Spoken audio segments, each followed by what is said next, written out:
Bismillahirrahmanirrahim. Assalamualaikum warahmatullahi wabarakatuh.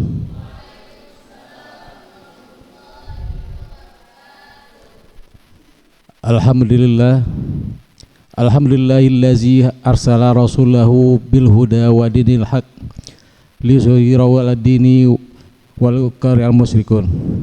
Asyhadu an la ilaha illallah wahdahu la syarikalah wa asyhadu anna Muhammadan abduhu wa rasuluh sallallahu alaihi wasallam la nabiyya ba'da. Yang kami hormati Bapak Ketua Pengadilan Agama Pangkalan Kerinci, Bapak-bapak dan Ibu Hakim, Bapak Panitra, Ibu Sekretaris, kawan-kawan dari ASN P3K dan PNS, serta adik-adik magang yang kami sayangi. Pertama-tama marilah kita panjatkan puji dan syukur kehadirat Allah Subhanahu wa Ta'ala yang telah memberi kita kesempatan, kesehatan sehingga kita dapat datang bersama di kantor kita yang cukup mega ini. Belakang daripada itu, selawat dan salam Allahumma shalli ala sayyidina Muhammad tak bosan-bosannya pula kita kirimkan kepada junjungan alam Nabi besar kita Muhammad sallallahu alaihi wasallam dengan ucapan Allahumma shalli ala sayyidina Muhammad wa ala ali sayyidina Muhammad. Bapak-bapak dan Ibu yang kami hormati, pada hari ini kebetulan bintang kita yang kedua, kebetulan Ustadz yang memberi ceramah pada hari ini sudah datang di hadapan kita bersama. Beliau sudah datang jauh-jauh dari Pasir Pengeraian. Kepada Bapak Ustadz kita, waktu dan tempat kita persilakan dengan segala hormat.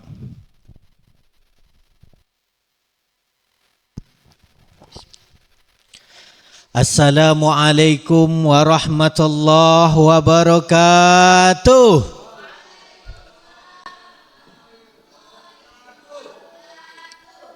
Alhamdulillahilladzi bini'matihi tatimmus shalihat. Wassalatu wassalamu ala sayyidis sadat wa ala alihi wa sahbihi ila yaumil mi'ad. Rabbi syrah li sadri wa yassir li amri wahlul 'uqdatam min lisani yafqahu qawli waj'al li waziran min ahli. Pakai eko nih San. Kalau pakai eko turunkan ekonya sedikit. Ya kan? Enggak kurang enak kalau pakai eko agak-agak tinggi gitu. Ibu-ibu, bapak-bapak sehat? Kalau udah sehat ngapain lagi kita bimbingan mental? Berarti orang yang sehat itu mentalnya juga udah sehat, udah kuat. Tapi kadang yang nampak luar itu tidak menjamin apa yang ada di dalam. Kan iyo itu. Apa yang nampak luar itu tak menjamin yang di dalam tuh. Yang luar nampak bersih, dalam rupa kotor. Yang luar nampaknya lemah, ternyata dalamnya kuat. Iya kan, jadi itu tidak menjamin. Maka kalau hari ini Bapak Ibu tadi menjawab sehat, boleh jadi secara mental ada yang memang kurang sehat. Kantong mungkin menipis isinya kan, itu bisa mempengaruhi mental loh Ibu. Fisik kita nih sehat nih, fisik, tapi ternyata gara-gara kantong kita menipis, itu bisa mempengaruhi kesehatan mental kita. Kita pikirkan nanti hari besok dari yang ada ini bagaimana cara menghabiskannya. Kalau hari ini habis besok mau dicari kemana, itu kan mempengaruhi. Tapi selagi hari ini kita masih bisa bernafas, bersyukurlah kepada Allah Subhanahu wa Ta'ala. Itu nikmat yang amat besar itu. Kita tidak pernah minta, istilahnya kan nggak ada kita tiba-tiba ya Allah berilah aku hari ini napas, bisa menghirup udaramu, tidak ada, yakin saya. Walaupun secara tidak langsung kita minta, tapi yang betul-betul kita ucapkan kan nggak ada itu. Ya Allah berikan aku hari ini udaramu secara gratis. Coba kalau Allah minta itu, dihitung aja satu kali hisapan nafas kita ini Rp1. Bayangkan berapa hari atau berapa kali dalam sehari kita menghirup nafas secara gratis ini? Diminta sama Allah biayanya, nggak sanggup kita. Yakin, nggak akan sanggup kita membayar itu. Tapi Allah dengan segala kekuasaannya, dengan segala kebaikannya. Makanya Allah itu maha segala maha istilahnya. Maha apa aja? Maha memberi kepada kita, maha kasih sayang. Sehingga kita diberikan nikmat itu untuk kita gunakan sebaik-baiknya. Tujuannya apa? Inilah yang Allah ingin liya'budun. Agar kita menyembah Allah, beribadah. Allah sebenarnya nggak butuh Bapak Ibu. Dengan ibadah kita semua nggak butuh. Nggak butuh Allah itu. Tanpa ibadah pun kita Allah sudah maha kuasa. Tanpa ibadah hambanya pun di muka bumi ini Allah sudah maha kudrah, iradah. Sudah maha berkehendak gitu. Tetapi yang butuh itu sesungguhnya kita. Cuman Allah kasih petunjuk. Kalian Allah ciptakan untuk beribadah.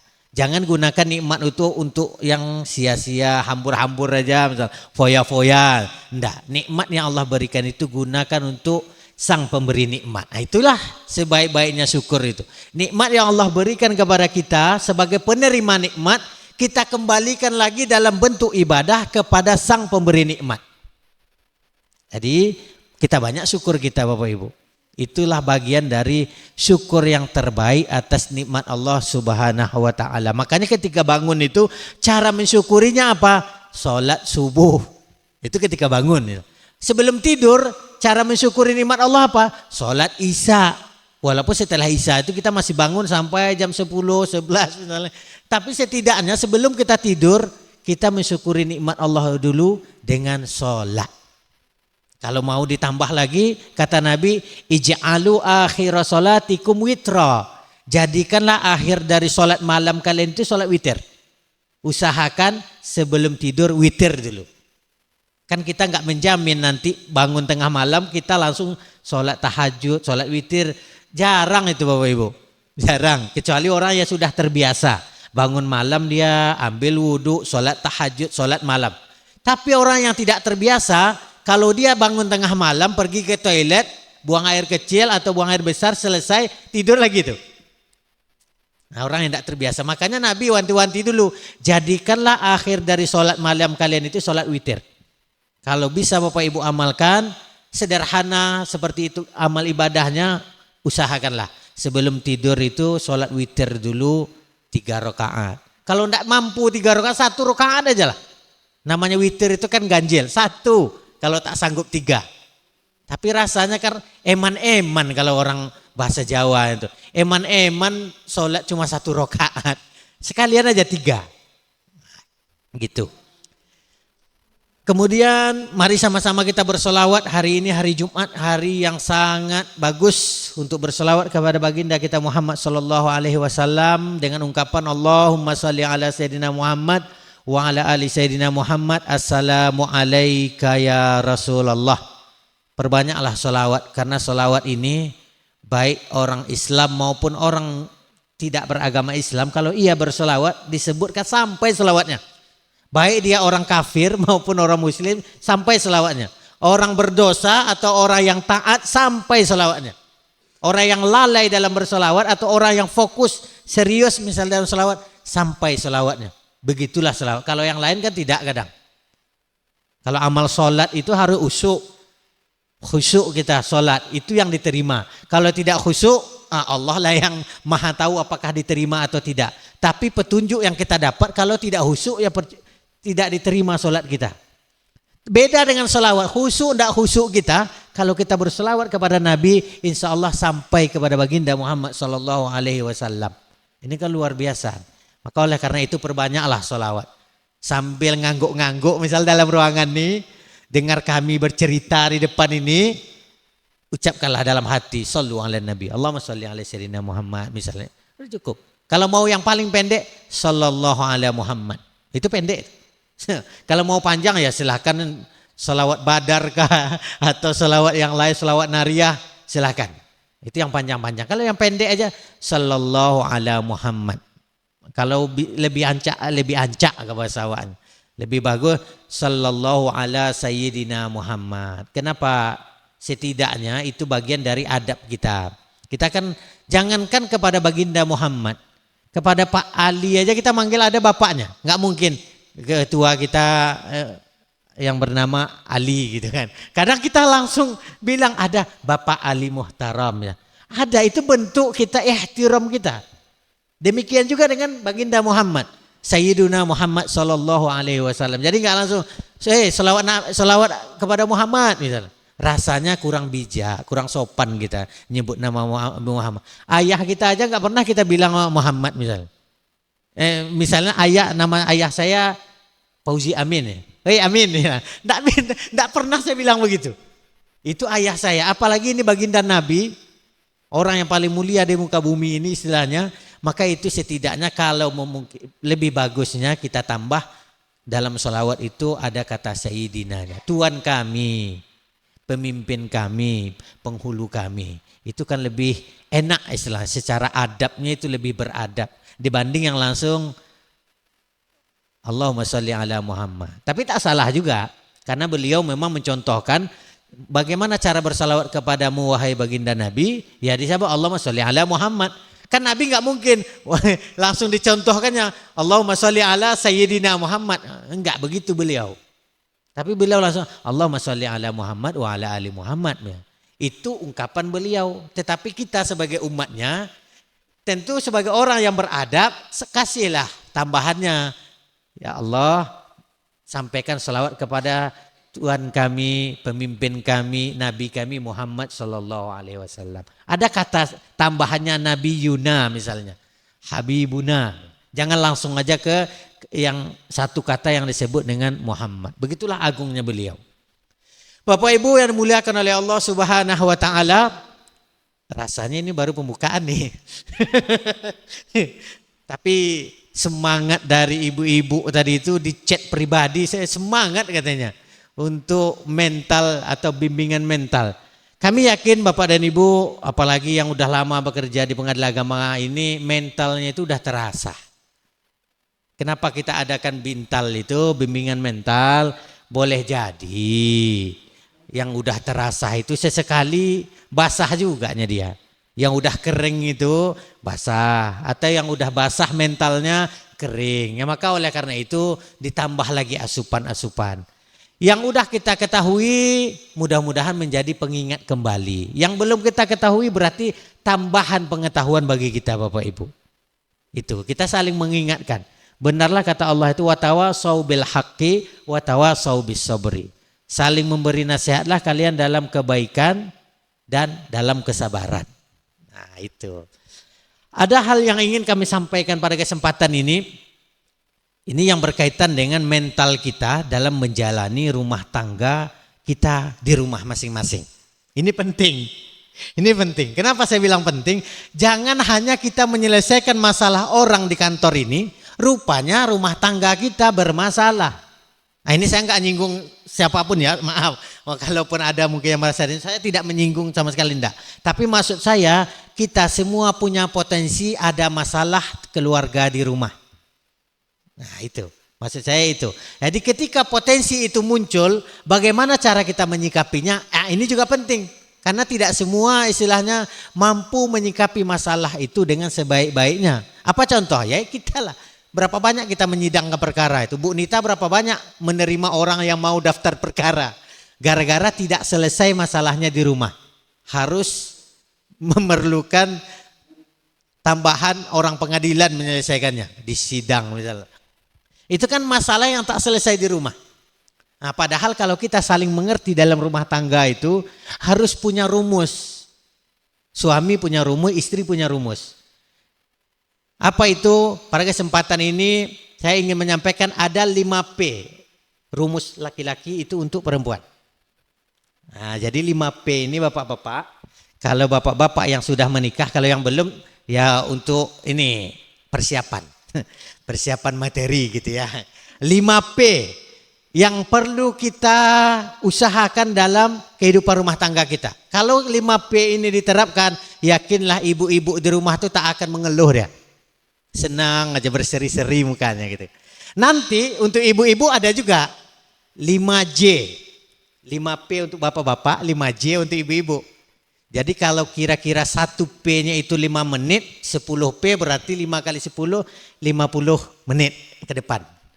Ya, itu kalau 1P-nya 5 menit. Kalau 10 menit, harap bersabar lah Bapak Ibu. Kan sambil melatih mental Bapak Ibu nih, siap enggak gitu. Lai siap kira-kira Pak, Bu. Nah, kalau Lai semangat pula Pak. Cuman awak enggak siap.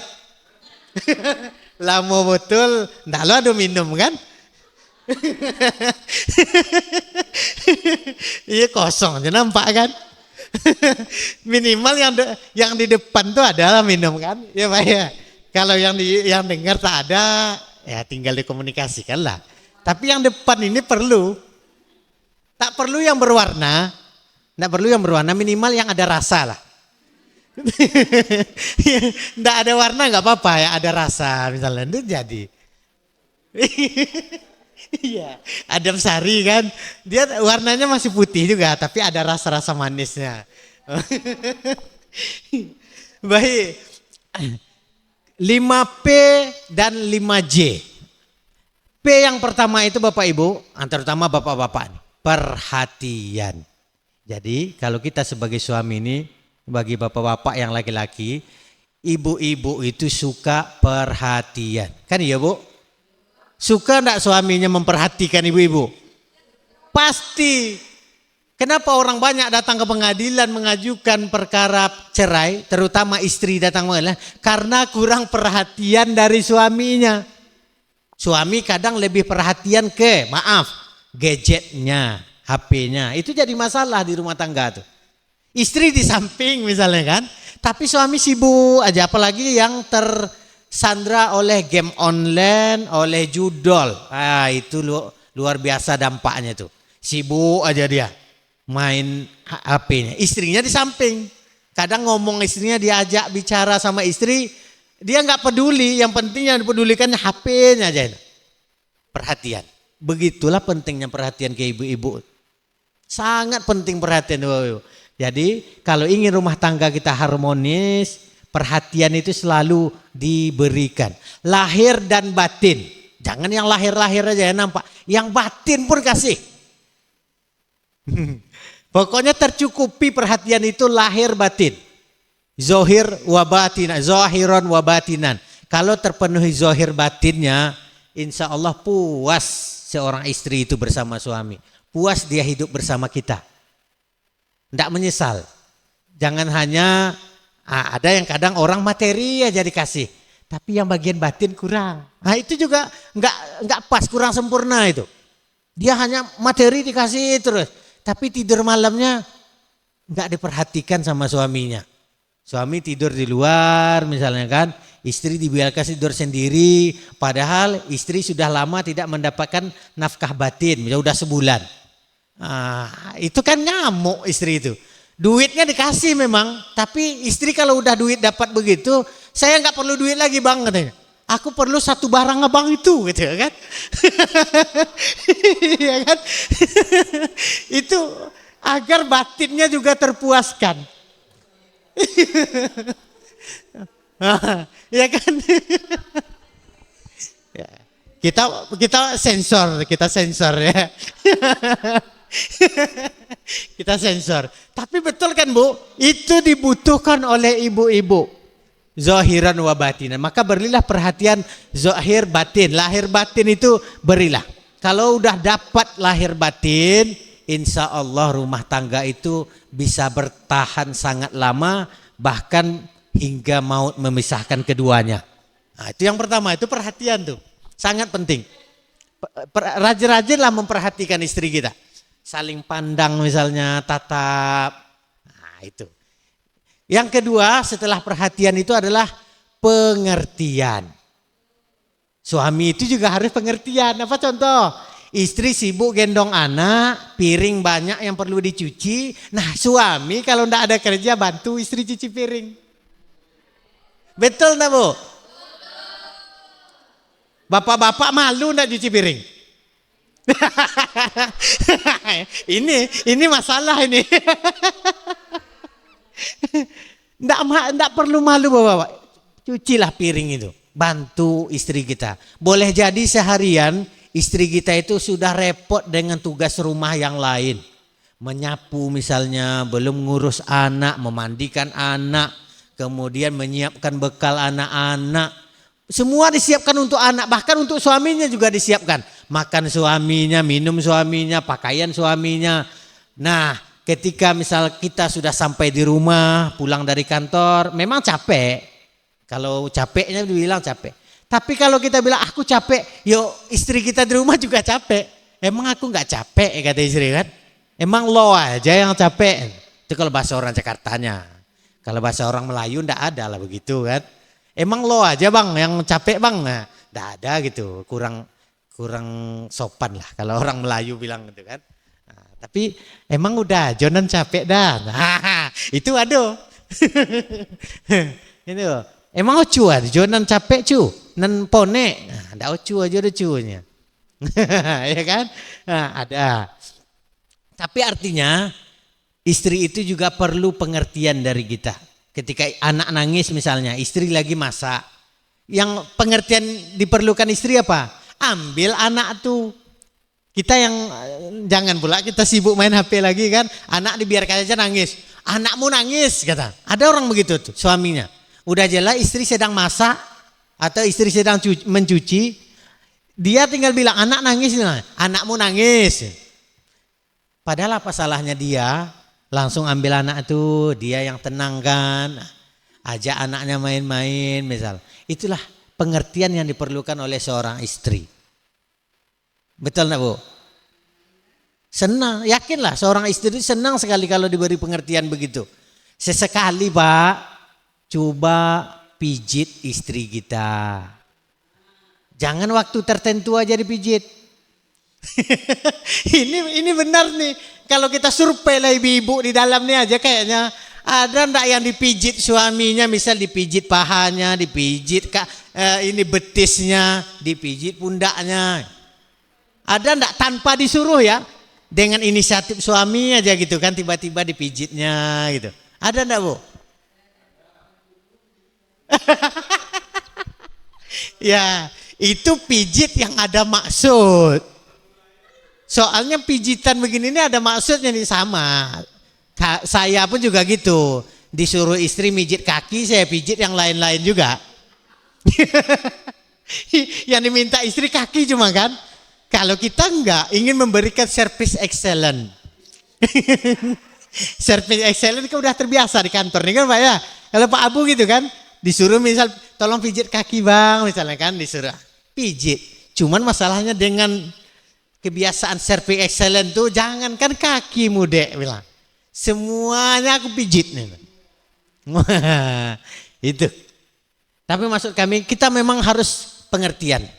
Pengertian dengan istri kita, capek dia itu dipijit lah. Pijit pundaknya, apalagi yang gendong-gendong anak gitu. Pijit. Biar senang hatinya tuh tanpa diminta. Kalau udah diminta dulu berarti kita kurang perhatian. Karena udah diminta. Yang bagus itu sebelum dia minta, coba kita dengan perhatian, pengertian kita ngerti bahwa dia capek. Nah itu senanglah hati perempuan tuh, yakin saya. Senang sekali hati perempuan itu. Nah itu perhatian, pengertian. Yang ketiganya itu adalah pujian. Perempuan itu suka pujian. Iya enggak Bu Nita? Bu Nita suka enggak dipuji sama suami? Pasti senang. Pasti senang dipuji sama suami. Ibu-ibu itu rata-rata perempuan suka dengan pujian. Maka suamilah yang puji, jangan sampai suami orang. Ini nampaknya sederhana pujian itu. Tetapi kenapa banyak terjadi perselingkuhan? Salah satu faktornya adalah pujian itu ia dapatkan dari orang lain. Bukan dari suaminya yang di rumah. Suami di rumah tak mau muji. Tiba-tiba pergi keluar rumah, harum parfumnya ya dek ya, misalnya gitu. Tetangga sebelah. Cantik adek bagi kok. Misal. Iya, walaupun pakai daster misalnya kan. Nah, tapi kalau dengar pujian itu, kalau istilah lain itu kelepek-kelepek ibu itu Pak. Nah, jadi bapak-bapak Pak Fajri, pujilah istri di rumah Pak Fajri. Tapi jangan terus-terusan. Caranya jangan terus-terus dipuji, justru itu tidak bagus. Orang kalau terus-terusan itu malah nanti apa? Dia merasa kalau udah dipuji terus itu nggak spesial lagi. Justru yang spesial itu adalah yang jarang dipuji. Yakin saya. Nggak ada yang senyum-senyum ibu-ibu itu. Oh iya ya. Coba suaminya muji terus tiap hari. Nggak ada lagi indahnya tuh. Tiap hari dia muji kan, nggak indah tuh. Tapi kalau sekali-kali dipujinya, melayangnya tuh luar biasa. Ini pengalaman soalnya. Istri saya bilang begitu, sering. Dia senang sekali kalau dipuji itu. Ya itu memang rata-rata perempuan gitu. Senang kali. Akhirnya datang juga ya. Makasih Bude. Ya memang airnya nggak berwarna, tapi minimal botol berwarna. Makasih Bude. Ini yang tidak di endorse. Nah itu kita pujian. Sesekali pujilah istri kita. Apapun yang mau dipuji, pujilah. Bahkan disebutkan dalam hukum fikih itu, boleh kita berbohong ketika berkaitan dengan istri kita. Mau memuji istri maksudnya. Bukan berarti berbohong, bang gajimu berapa bang, bohong kita, bukan itu. Dalam artian memuji istri itu boleh berbohong. Contoh, ini maaf nih, istri kita belum mandi. Tapi kita puji, wanginya, cantiknya, ayu rek gitu kan. Nah, itu kan padahal istri belum mandi, masih kusut aja misalnya mukanya habis bangun tidur gitu. Tapi kita puji dengan penuh kasih sayang, itu senang luar biasa itu seorang istri itu. Nah, maka pakailah trik itu bapak-bapak, pujilah istrinya sesekali. Pak Fajri pulang nanti coba cari momentum memuji istri itu. Pujian itu kan banyak, tidak harus memuji fisiknya. Dipuji apa yang bisa ia lakukan hari itu. Ucapkan terima kasih misalnya. Puji masakannya walaupun asin misalnya kan. Walaupun asin, enaknya lagi bilang. Ini akan lebih enak kalau seandainya garamnya tadi dikurangi. Nah itu cara mengkritik istri begitu. Pak, ini benar. Cara mengkritik istri, padahal kita keasinan itu dengan gorengan itu. Tapi coba ubah kata-kata kita. Enaknya ya gorengan ini ya. Tapi tadi kalau garamnya dikurangi lagi dikit. Ini pasti lebih enak. Dicobanya pula. Oh yasin gitu ya. Tapi ini ada contoh yang indah nih Bapak Ibu. Dari baginda Nabi kita Muhammad SAW. Suatu ketika ini Nabi kita itu kan kalau minum. Nah contoh begini. Bismillah. Contohnya minum. Nah Nabi kita itu kalau minum, ada istri di sampingnya, beliau akan minum 1 gelas dengan istrinya. Nah kalau kita macam mana Pak? Ada yang minum 1 gelas enggak sama istrinya? Ibu, ada enggak suaminya minum 1 gelas? Ada. Tapi sehari-harinya itu jadi kebiasaan enggak? Biar hemat cuci. Nabi kita itu kata Ibunda Aisyah radhiyallahu anha, beliau itu kan selalu minum dari 1 gelas dengan Ibunda kita Aisyah. Nah suatu ketika, sebab begini, ketika Nabi itu minum, kan disuruhnya Ibunda Aisyah dulu minum. Setelah itu Nabi minum dari bekas bibirnya Ibunda Aisyah. Nah setelah itu disisakan lagi oleh Nabi. Nabi kita sisakan lagi air minum itu agar apa? Ia tahu kalau Ibunda Aisyah akan meminum setelahnya minum. Begitu. Jadi saling mereka. Jadi Nabi sisakan. Nah suatu ketika setelah minum itu Nabi kita ini diminum semuanya. Enggak ada sisa. Padahal kebiasaan Nabi setiap minum tadi pasti disisakan untuk istrinya. Nah suatu ketika diminum semuanya habis. Enggak ada sisa. Jadi penasaran lah Ibunda Aisyah ini. Nabi tak pernah buat begini. Karena selalu menyisakan. Untukku kata Aisyah. Dicarilah penasaran tadi kan. Cobalah kalau kitanya mungkin gelas itu gini-gini kan. Dapatlah beberapa tetes. Ada yang mengatakan 1 tetes. Rupanya air yang dimasukkan itu. Kan ada rasanya asin. Yuk. Nabi tak protes. Karena biasanya Nabi itu kan minum biar susu kah atau air yang manis lah istilahnya. Nah ketika itu rupanya rasa air itu asin. Baru ketahuan setelah Ibunda Aisyah tadi penasaran, dia cari tahu kenapa enggak disisakan. Rupanya gara-gara asin. Begitulah baginda Nabi menjaga perasaan Aisyah. Gara-gara asin kan tidak mungkin disisakan kepada istrinya yang asin. Padahal yang salah siapa? Istrinya yang menyediakan itu. Baginda Nabi enggak. Diminumnya semua, senyum aja gitu. Coba kalau suami ibu macam tuh. Suami istri gitu. Keasinan air tuh istri misalnya kan. Salah masuk, harusnya masuk gula. Rupanya masuk garam. Nah, inilah kasus Nabi tadi ini. Harusnya yang diberikan itu gula misalnya. Rupanya yang masuk ke dalam gelasnya garam. Ujung-ujungnya asid. Diminum habis sama Nabi. Barulah Ibunda Aisyah mau minta maaf sama Nabi. Ya Rasulullah, maafkan aku. Gitu. Indahnya rumah tangga Nabi itu. Ini contoh. Nah, kalau kita usahakan juga bisa begitu. Asin-asin lah air teh itu. Kan salah masuk misalnya. Ya tinggal aja ketika istri nggak nampak langsung dibuang misalnya kan. Tapi jangan di depan mata istri. Kalau depan mata istri tersinggung. Nah caranya begitu. Habis kemudian dimasukkan lah. Habis. Kita puji. Enak tehnya dek misalnya. Kalau yang manggil adek. Kalau manggil ayang beb. Enak tehnya misalnya. Pokoknya dipujilah.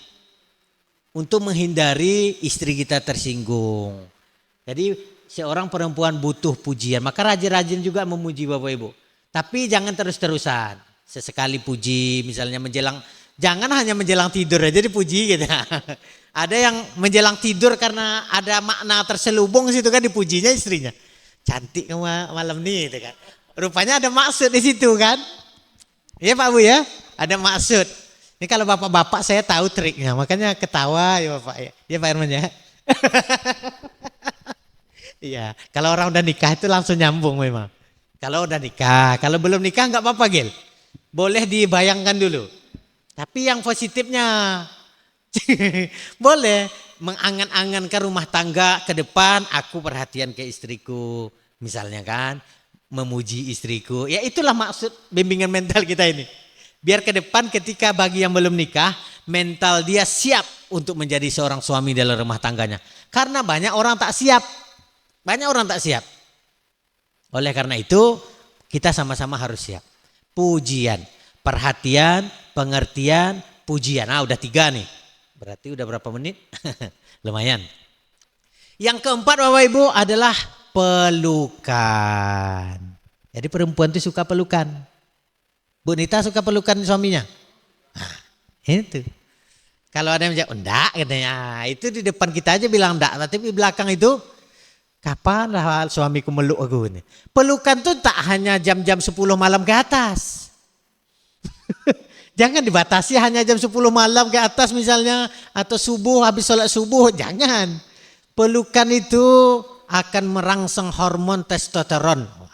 Ya istilah-istilah kedokterannya nih ya. Ada hormon-hormon positif yang muncul dari pelukan seorang suami dengan istrinya. Misal sebelum berangkat tadi pagi, nah berangkat dulu kan, peluk istri dulu, cium keningnya, wah misal gitu kan. Itu senang istrinya tuh. Nah, kalau ada bapak-bapak di sini yang pergi kerja nggak dipeluknya istrinya, nggak disayang istrinya, wah ini ke depan harus berubah nih. Kalau ibu-ibu di rumah nggak dipeluk suami, jarang dipeluk suaminya, kecuali ketika jam 10-11 ke atas, minta sama suami itu peluk. Itu penting. Maka kalau Ibu Aisyah Dahlan dan titisannya ada Bu Mimi kita di sini bilang gitu kan. Bahwa salah satu baterai pengecas, baterai ininya seorang istri itu adalah pelukan. Boleh jadi. Dan ya itu, untuk ngecas kembali semangat istri itu adalah dengan pelukan. Maka berilah istri pelukan. Sering-seringlah peluk istri itu.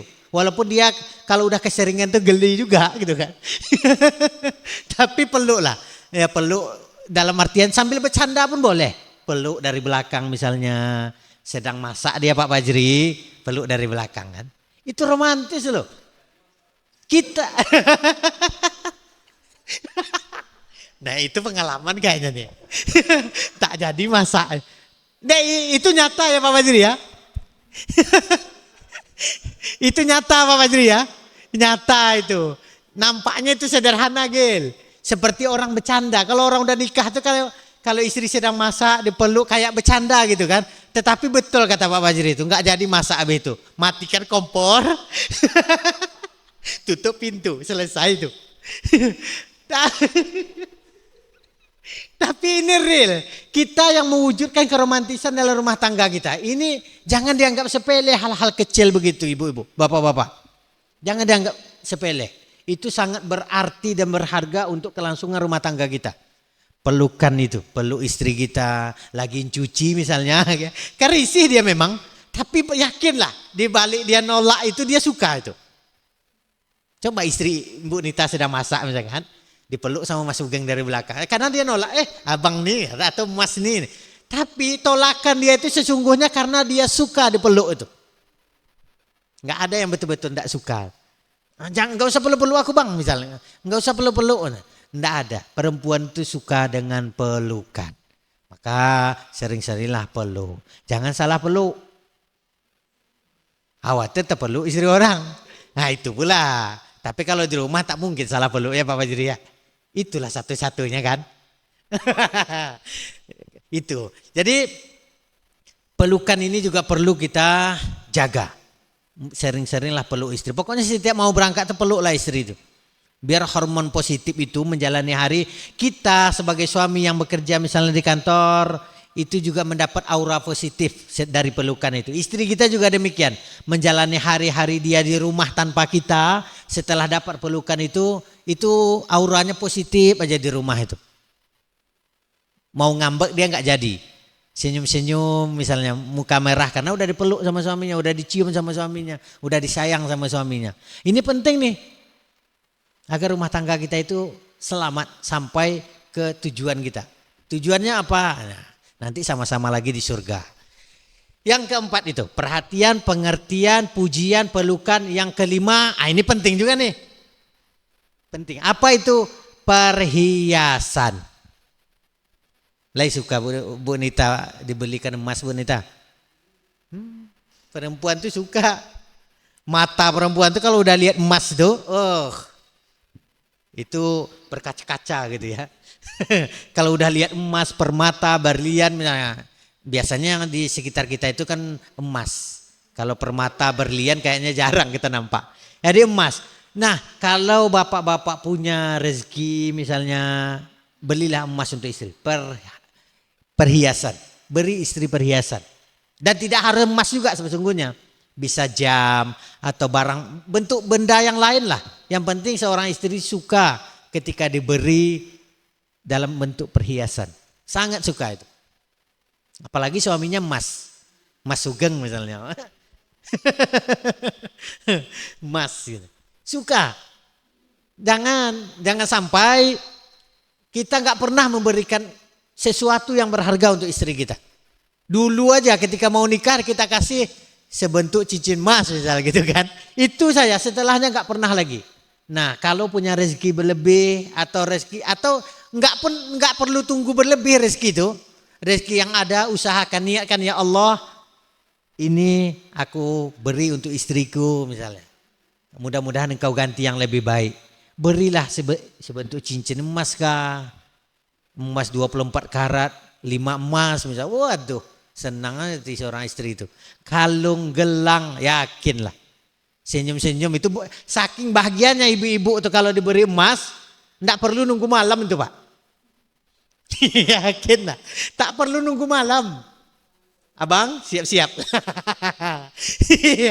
Maksudnya apa? Ngajak makan.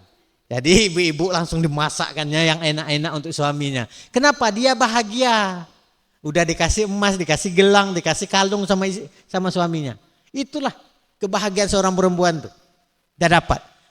Perhatiannya dapat, pengertiannya dapat, pelukannya dapat, pujiannya dapat, perhiasan pun dapat.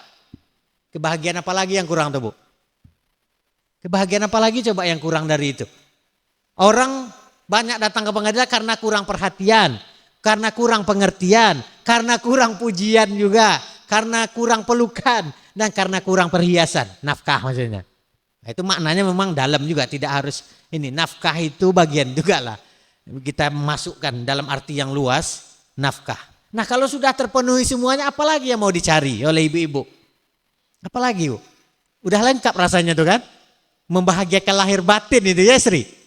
Iyalah, udah bahagiakan. Nah itu Pak, 5 ini ya bapak-bapak yang perlu kita jaga, yang perlu kita usahakan beri kepada istri kita setiap harinya kalau bisa. Bukan hanya bapak ya, saya pun juga gitu, berusaha menerapkan itu. Memberikan perhatian kita ke istri, memberi pengertian kita, pokoknya ngertilah. Istri capek kita bantu kerjanya misalnya. Nah, istri kita mau tidur, ya jangan pula kita tiduri gitu kan. Tapi kalau sama-sama sepakat, gas lah. Kalau sepakat. Pengertian, kemudian pujian. Setelah pujian tadi pelukan dan perhiasan. Itu 5 hal yang modal kita bapak-bapak. Kalau 5 hal ini mampu kita jaga, rumah tangga kita insya Allah harmonis sampai ke surga. Baru setengah jam ya? Setengah jam. Iya, yang ibu-ibu lagi. Nah ini kesukaan bapak-bapak nih. Kalau tadi kan untuk bapak-bapak, untuk awak-awak Pak, menyinggung bapak-bapak. Bukan menyinggung sebenarnya. Sekarang untuk ibu-ibu, apa yang harus ibu-ibu jaga? Nah, ini 5J tadi. J yang pertama, jaga kepala suami. Jangan pula bertanya kepala mana Pak gitu. Jaga pikiran suami agar tetap stabil. Itu penting Bu. Jaga pikiran suami. Suami itu kadang udah di kantor atau di tempat kerja udah stres dengan pekerjaannya, sampai rumah diomeli sama istri. Itu berarti tidak menjaga pikiran suami. Harusnya pikiran suami itu ketika sampai rumah dia tak terpikir lagi dengan pekerjaannya. Yang dia pikirkan adalah bagaimana sampai rumah aku tenang, dapat kenyamanan dari istrinya. Itu yang dipikirkan seorang laki-laki itu. Ya kan Pak Fajri? Laisua itu berarti. Iyalah. Sama awak tepatnya. Jadi pikiran suami itu harus dijaga Bu. Jangan datang-datang pulang ke rumah yang ditanya itu langsung duit. Jangan begitu. Jangan. Hindari. Itu bisa disebut pantang tuh. Kalau bagi seorang laki-laki itu enggak usah. Nanti tanpa diminta pun dikasih juga nih itu. Duit. Itu kalau berbicara duit. Tapi setidaknya pikiran suami ini, kewarasan seorang suami harus dijaga di rumah Bu.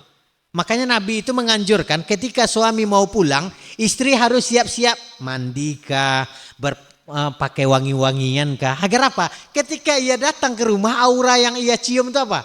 Aura ketenangan, aura keharuman, itu yang muncul. Jangan ketika datang ke rumah yang terbau apa? Bau bawang. Ada pengalaman gitu Pak Fajri? Datang ke rumah yang dapat bau bawang gitu kan. Rupanya habis masak. Berarti istri tak siap-siap. Yang bagus itu istri kan tahu tuh jadwal suami pulang. Jam sekian suami sampai rumah. Nah istri persiapkanlah sebelum datang suami itu mandi. Pokoknya beres-beres lah. Rumah juga rapi. Kadang suami pulang itu kalau nampak rumah berantakan. Wajar memang anak itu suka main-main kan. Tapi kalau nampak rumah berantakan. Pikiran juga lagi tidak baik ini. Itu bisa jadi masalah sampai rumah tuh. Bisa mainan tuh ditendang. Itu enggak buruk lagi ininya. Teladanan bagi anaknya apa? Mainan anak ditendang itu enggak baik. Enggak bagus malah bagi psikologi anak. Jadi salah satu untuk menjaga kewarisan suami adalah ibu inilah. Jagalah agar suami tetap waras. Jaga pikiran suami itu. Kepala suami ini dari bawah sampai dari atas sampai bawah nanti yang perlu dijaga nih. Yang penting itu jaga pikiran suami itu dulu. Jangan sampai kewarasan suami itu nyampe rumah malah tambah tak waras. Emosi aja bawaannya kan. Nah, jangan sampai. Itulah. Itu penting itu. Jaga pikiran suami. Yang kedua Bapak Ibu, jagalah mata suami. Yang pertama tadi jaga pikiran suami. Yang kedua jaga mata suami. Suami ini laki-laki ini suka keindahan. Kan iya tuh Pak Abu, suka keindahan. Istri berdandan misalnya kan. Suka suami itu. Nah, maka ibu-ibu berdandanlah untuk lakinya. Jangan hanya mau pesta aja berdandan. Itu singgungan ya. Jangan ketika berpesta dandannya luar biasa tapi untuk laki di rumah tidak ada dandan. Salah waktu, salah penempatan namanya. Yang harus berdandan, harus pakai wangi-wangian itu untuk suami. Maka suami pulang kerja kah atau enggak harus pulang kerja, pokok di rumah itu maka jaga pemandangan suami agar di luar rumah suami terjaga pula matanya. Memang ini timbal balik nih. Suami kalau keluar rumah harus jaga mata kan? Kata Nabi itu godul basor, jaga pandangan. Tapi di dalam rumah kasihlah suami kenikmatan pandangan tadi itu. Kalau di luar rumah tak boleh, yang dalam rumah ini loh tunjukkan. Apalagi kalau sekarang ini kan zaman-zaman yang baju-baju dinas itu kan macam-macam ya Bu Nita ya. Ya Sri, baju dinas. Belilah di Shopee itu atau di TikTok baju-baju dinas yang tahu kan? Yang menarik hati itu. Iya.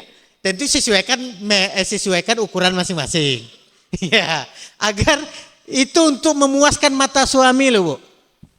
Ini nampaknya sepele tapi itu benar. Yakin senang Pak Fajri itu. Saya senang kalau istri saya pakai baju dinas. Misalnya kan samonya. Iya Pak Fajri ya. Benar. Itu agar apa? Yang tadi tertahan di luar rumah, pandangan seorang laki-laki yang tertahan di luar rumah, ia bisa lampiaskan di dalam rumah. Ada istrinya yang bisa memenuhi. Karena ini maaf, kata Nabi itu kan, kalau kamu bersahwat di luar, temui istrimu. Karena apa? Yang kamu lihat di luar itu sama dengan yang di rumahmu. Itu logika dari baginda Nabi loh. Yang di luar rumah kamu itu sama dengan dalam rumah. Makanya kalau kamu tersahwat di luar rumah itu, segera temui istrimu dan silakan lampiaskanlah itu. Sama aja nih Pak Fajri ya. Sama. Jangan wak pedalam. Nah, maksudnya itu perlu dijaga itu. Mata suami dengan keindahan-keindahan yang ada. Kalau suami suka dengan keindahan tubuh istri, silahkan berikan bang misalnya gitu kan. Atau suami suka dengan keindahan tampilan istri, skincare yang dipakai oleh istri, kasih. Modalnya minta sama suami. Skincare ibu yang beli tapi modal minta ke suami. Harus saling dukung. Jangan kita minta yang indah-indah dari istri tapi tak kita modali. Itu salah juga Pak. Tidak berdandan di rumah doh. Bang, atau listikku habis abang tak beli. Salah juga. Memang itulah saling mendukung. Kalau listrik istri habis, skincare habis, kita biayai. Nih duit, beli skincare. Tapi jangan yang mahal-mahal betul. Bilang. Yang sederhana sajalah. Tapi membuat kau begitu indah di mataku. Bisa Pak Fajri sambil inilah mengulang nostalgia masa-masa SMA dulu. Suka ini kan, suka merayu.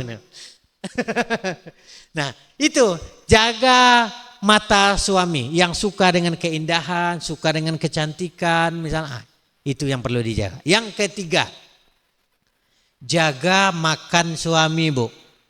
Perut suami ini dijaga. Setelah dari atas ini kepala pikiran suami dijaga, matanya juga dijaga, perutnya pun perlu dijaga. Makannya, kalau bisa masak, masakkanlah yang terenak untuk suami. Kalau tak bisa masak macam mana? Ajak suami itu ke pecel lele sebelah rumah. Jangan ini jangan tetap dibebankan orang tak bisa masak disuruh masak. Jangan. Solusinya istri yang cerdas itu ketika memang tak bisa masak gampang. Pulang suami bang. Itu kayaknya ada pecel lele enak di rumah atau bakso enak, mie ayam enak kayaknya di sana. Kita coba yuk. Itu istri cerdas. Enggak tahu kalau memang lagi malas ya. Enggak tahu kita. Tapi maksudnya makan suami itu perlu dijaga, perut suami. Karena kalau seorang laki-laki sudah kenyang, itu urusannya beres itu. Ini berpangkal dari perut nih. Kalau orang dalam keadaan lapar, itu banyak urusan tuh nggak beres tuh. Karena dia lapar perutnya. Maka kita nih kerja juga nggak boleh 24 jam, kerja 8 jam sehari itu. Karena ada istirahatnya. Istirahatnya untuk apa? Untuk makan. Untuk makan. Saking pentingnya makan itu. Dalam bekerja pun kita jangan sampai terus-terusan kerja, disediakan waktu untuk makan. Inilah yang perlu dijaga juga oleh seorang istri. Kalau bisa masak tadi, bekalkan suami untuk makan siangnya misal. Bekalkan aja lah suami itu apa yang ada. Bekalkan pokoknya. Nah itu, jaga pikiran, jaga mata, jaga perut, makan suami. Jangan pula berebut. Berebut dalam arti begini, banyak juga orang tuh yang aku suka mie ayam, kamu suka bakso. Pokoknya kamu harus makan mie ayam sebagaimana aku makan mie ayam. Itu bisa jadi masalah tuh. Nggak mau ngalahkan. Nggak usah pesan bakso, mie ayam aja. Aku makan mie ayam juga. Itu jadi masalah. Padahal simpel solusinya. Istri awak suka bakso, tinggal dia beli bakso, kita beli mie ayam. Selesai barang tuh. Karena kalau ego kita diperturutkan, itu nggak selesai. Maka seorang istri harus pandai-pandai jaga perut suami. Yang keempat, yang perlu dijaga, ini paling penting nih Pak Bu. Yang paling penting nih, yang bawah perut dulu. Yang bawah perut itu, Bang Ded ya. Nah, itu penting tuh dijaga tuh. Harus selalu dibelai-belai gitu. Itu sangat penting bagi seorang laki-laki. Laki-laki kalau sampai seminggu misalnya nggak diperhatikan yang bawah perut tuh, aduh pusingnya minta ampun tuh. Nah itu bisa cari jalan lain nanti. Jangan sampai suami cari jalan lain, cari cara lain. Istri lah. Bahkan dalam Islam itu saking indahnya ketika istri haid pun masih banyak caranya. Nah, saya enggak perlulah sampaikan caranya satu-satu. Tak enak pula kita ya Pak Bu ya. Kalau kursus boleh nanti. Nah, itu pribadi. Kalau di ruang umum nih untuk yang begitu. Tapi secara fikih itu dibahas nih Bapak Ibu. Secara fikih dibahas itu. Ini maaf nih. Nabi kita itu ketika istrinya haid pun beliau tetap mesra dengan istrinya. Beliau tetap mencium istrinya. Makanya kata Nabi, if'alu kulla syai'in. Buatlah sesuka hatimu ilan nikah. Kecuali satu, nikah. Nikah dalam arti ini watok. Bukan berarti enggak boleh menikah, bukan itu maknanya. Ilan nikah yang dimaksud dalam hadis Nabi ini adalah kecuali berhubungan pada tempat yang tadi sedang haid itu. Nah itu saja. Selebihnya monggo. Dari atas sampai bawah. Nah itu. Bahkan Nabi itu ketika, ya ini ilmu ya, bukan kita mau ini forno apa enggak. Nabi ketika dengan istrinya dalam keadaan haid, beliau tutupi bagian yang itu, selanjutnya beliau bermesraan dengan istrinya. Nah kalau kita kadang enggak, beda cerita dengan orang Yahudi dahulu. Orang Yahudi dahulu ketika datang haid istrinya, dicampakkannya dari rumahnya, keluar dari rumah. Itu bedanya. Kalau dalam Islam enggak. Dalam Islam tidak. Maka itu perlu dijaga Bu. Walaupun misal dari sedang datang matahari tadi itu kan. Nah, maka senantiasalah tetap dipuaskan suaminya, jaga yang bawah perut itu. Ini bisa menjadi masalah besar ketika suami tidak terpuaskan syahwatnya. Itu bisa merembet ke masalah-masalah yang lain. Bisa merembet ke masalah nafkah. Itu bisa merembet tuh kalau tidak terpenuhi. Tapi ketika syahwat suami terpenuhi tanpa diminta pun, ambillah dalam dompetnya itu. Tanpa diminta. Dia kasih aja dompetnya itu kalau udah terpenuhi. Nah, kalau ibu misalnya dikit dikasih sama suami, sementara dalam dompetnya banyak, caranya itu tadi. Puaskan dulu syahwatnya, habis itu bang belanjanya kurang bang. Nanti yakinlah dikasih itu. Yakinlah Pak Abu, betul enggak Pak Abu? Kalau ada rayuan istri Pak Abu begitu, saya yakin dan percaya. Habis itu Pak Abu tambah lagi. Asalkan tentu sudah dipuaskan dulu yang bagian ininya. Nah itu, jaga kepala suami, jaga mata suami, jaga perut suami, jaga yang bawah perut. Dan terakhir, jaga langkah suami. Ini perlu dikuatkan.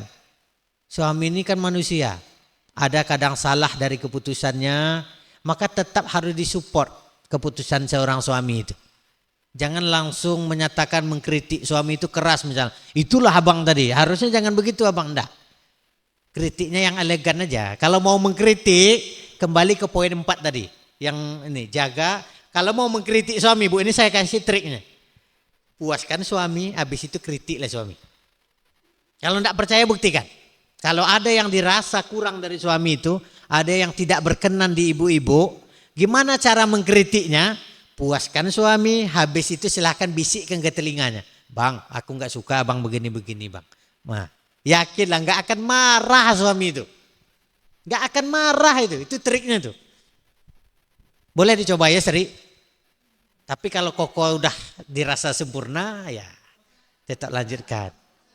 Oh Bu Oksada gitu. Nah, itu perlu disupport. Kuatkan langkah suami itu. Apapun keputusan suami kita dukung. Kalau misalnya bagi pikiran kita seorang perempuan rasanya nggak pas, sampaikan aja, Bang, ide Abang itu baik kayaknya Bang. Kalau misalnya aku punya ide nih, kalau begini macam mana? Dipuji dulu idenya dia, jangan langsung dipatahkan. Nggak mau aku begitu. Jangan. Laki-laki itu suka ketika ide-ide dia itu muncul, dipuji dulu, kemudian ya diacungilah dulu jempol, mantap ya Bang ya idenya. Tapi aku punya ide yang lain Bang, gimana menurut Abang? Diajak suami itu berpikir. Tapi ketika dipatahkan dulu idenya, itu enggak jadi itu. Ujung-ujungnya emosi yang muncul. Yakin. Dalam rumah tangga itu kayak gitu. Ketika suami mengutarakan ide, istrinya langsung bilang, enggak setuju begini. Itu bisa jadi masalah.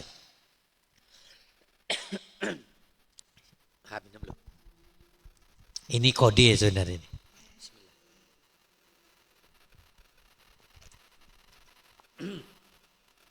Jadi saling dukung.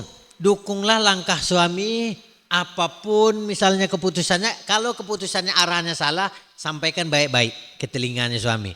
Jadi kalau 5 ini ibu-ibu dapat jaga, kami yakin.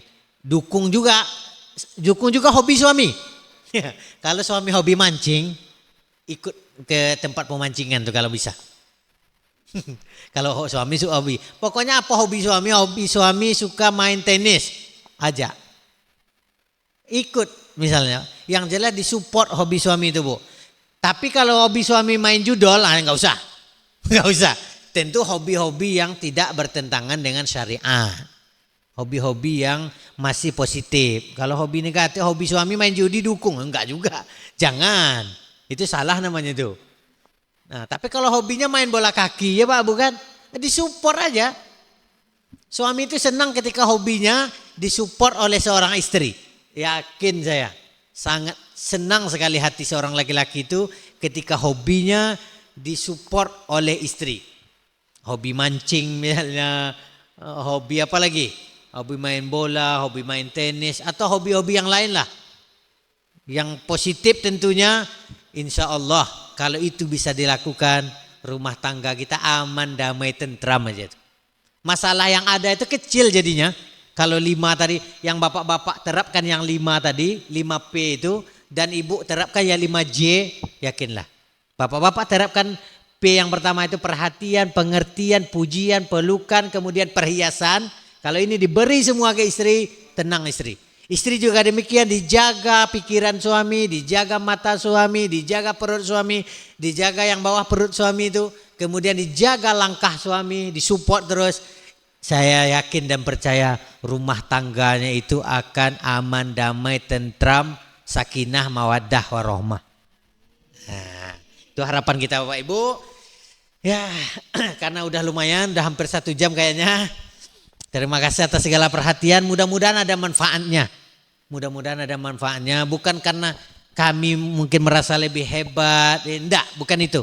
Kita ini dalam rangka tawasau bil haqi wa tawasau bis sabri. Boleh jadi nanti kami belajar lagi banyak hal dari ibu dalam urusan-urusan yang lain.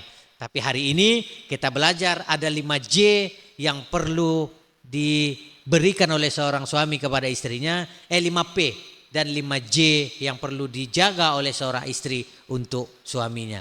Dengan demikian, dengan bekal ini mental kita terasah dan nanti kita bawakan dalam kehidupan sehari-hari kita dalam rumah tangga. Insya Allah rumah tangga kita itu akan menjadi rumah tangga bahagia. Kalau tak bahagia nanti sampaikan ke kami. Berarti ada yang salah dari teori itu. Enggak benar Pak misalnya. Boleh nanti kita lakukan penelitian lebih lanjut. ya. Itu aja Bapak Ibu, terima kasih atas segala perhatian. Mohon maaf apabila ada kesilapan, ada kata-kata yang menyinggung yang tidak pada tempatnya. Ini semua murni yang baik datang dari Allah, yang tidak baik datang dari pribadi saya sendiri. Kami akhiri wallahu hadi ila sabilir rasyad.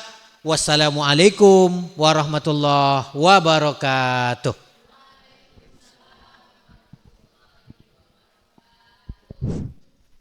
Masya Allah, terima kasih banyak Ustadz atas segala pencerahan yang telah banyak Ustadz berikan kepada kami. Salah satu yang bisa kami tangkap yaitu kita memperbanyak bersyukur dengan juga banyak beribadah dengan membaca salawat, dan kita di pengadilan ini jangan cuma bisa memberikan servis excellent kepada para pihak aja, tetapi kita di rumah juga bisa memberikan servis excellent kepada baik itu istri, suami maupun istri yang telah dijelaskan Ustadz kita tadi.